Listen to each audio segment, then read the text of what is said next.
There is 4 American automakers who are all in big trouble. One of them has already gone bankrupt in China.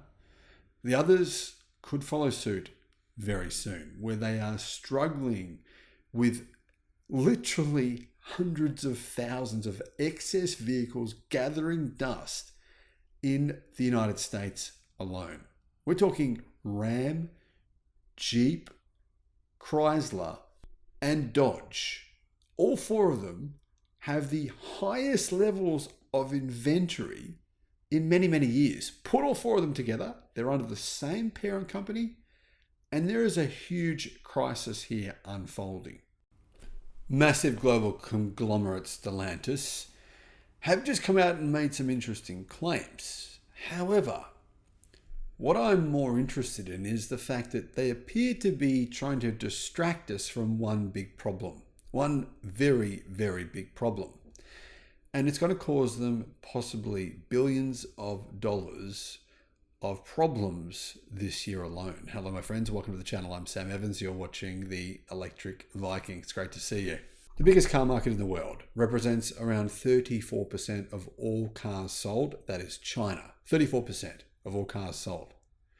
It's actually very profitable as well, in spite of what you might have heard from me and from others. Historically, the Volkswagen Group made 50% of their profits from China. I say made because I don't know what it was last year, but the previous year and the years before that, it was 50%. 40% of their sales were in China.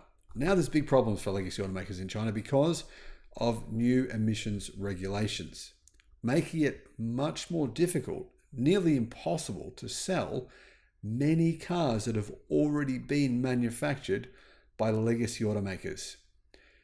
Weak recent sales from Stellantis, both in China, but not only in China, outside of China as well, have led to the biggest inventory stockpiling of vehicles since the pandemic. Reports have said that Stellantis is drowning in unsold cars. Dealer inventories are approaching pre-pandemic levels, meaning there's just way too many cars, nowhere to put them all. This is driving massive discounts and incentives. A backlog of vehicles, says CarScoops, is accumulating on dealer lots all over the country, all over Europe, all over America. For the first time since June of 2020, there is more than 80 days of new vehicle supply throughout the automotive industry. This follows a weak sales performance in January and the normalization of supply lines, meaning there's just too much product. Now, one of the issues here is that over manufacturing of vehicles in China for the demand. Demand has gone down for Stellantis in China, massively down. I mean, for example, they declared bankruptcy of one of their car brands in the country, which was Jeep, last year. Hundreds of dealerships in China have already gone. In fact, I believe it was a couple of thousand went bankrupt last year in China. And so essentially, they've built all these cars. There's nowhere for them to go. This problem is not only facing Stellantis in China, it's also facing them in America and possibly, I've heard, in Europe as well. Now, this figure is also complicated by the after effects of the pandemic. More days of supply generally correlates, though, with weaker demand for new vehicles. Well, it pretty much always correlates. This is going to be a massive concern to dealers. What this means is supply at the start of January hit 80 days, more than 80 days now, I believe. It's up 38% from 1 year earlier. In June 2020, the industry had 83 days of supply of vehicles across the nation. That's the last time it hit this number. But now we can't say there's going to be some sort of magical rebound. We're not coming out of a coronavirus pandemic. We're coming to normalization here. The normalization is this: Stellantis, a lot of the vehicles they sell are just old and dated, or overly expensive, or plagued by reliability concerns. At the beginning of February, there is more than 2.61 million new unsold vehicles available in the United States alone. That is massive. Now, the good news is that for consumers, the prices of cars have begun to come down, both new and used. And it does give you a lot more of an ability to actually negotiate. Dealers are working harder to sell their vehicles. Listing prices are falling by 1% every single week. And discounts, well, they've been going up. Incentives averaged 6% of average transaction prices in January. That's nearly twice what they were exactly 12 months ago. So we have a list here of the best and the worst by brands. I mean, which brands have the most inventory? Well, Chrysler and Dodge, they're actually screwed. I mean, they have more than 160 days of supply.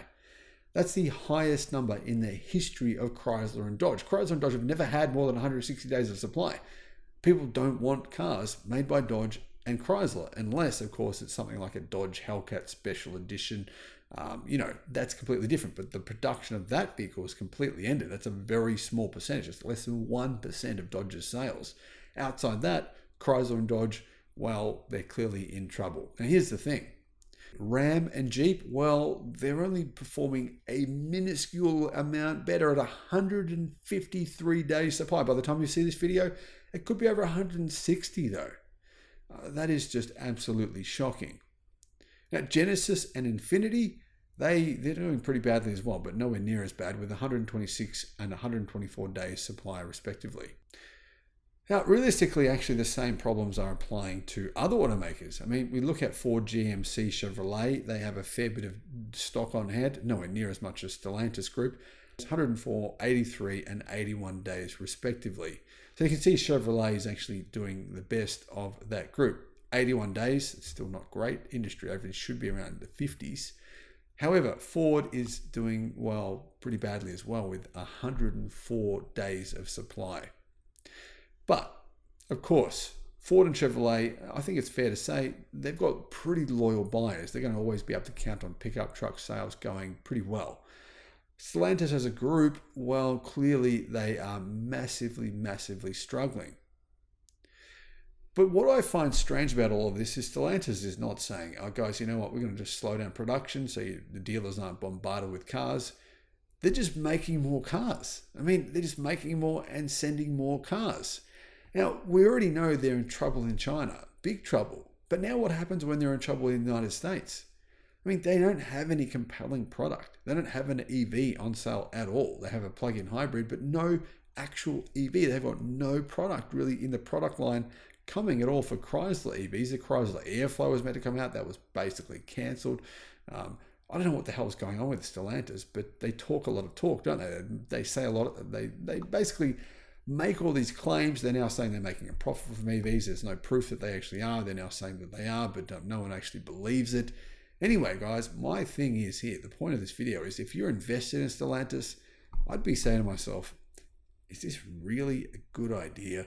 I mean, what are they going to do? They've got one market left. They've got Europe. They're basically losing China. They're basically losing the United States. I mean, that's 60% of the global car market. Yeah, maybe they can maintain themselves in Europe. Maybe. But that's a big if. Europe apparently is going to be flooded by cheap Chinese electric cars. So they've got that to contend with as well. And they do appear to be very concerned about China. Thanks for watching.